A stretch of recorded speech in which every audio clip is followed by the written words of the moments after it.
Gözlerinde gök asman, kalbimde sen var.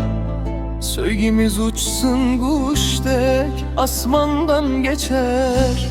Yekece söz ait gülüm, yürekte yerleş.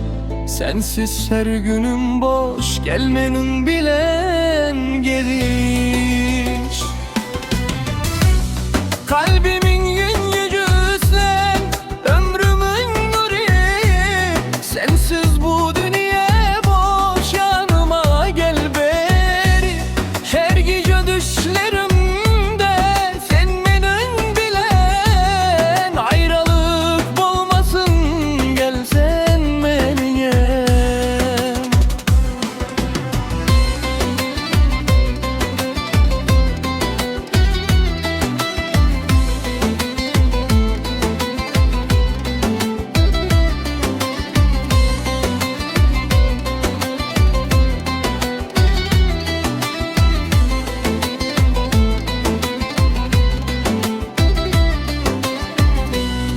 Ellerini ver bana, dünyanı unutalım. Yollar uzak olsa da bile geçelim. Ülküm benim dermanım, sesini işitsem yüreğim coşuyor, sensin ne etsem.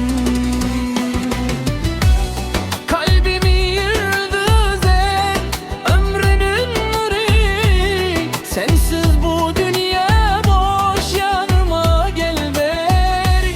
Her gece düşlerimde sen benim bilen. Ayrılık olmasın, gelsen ben gelem.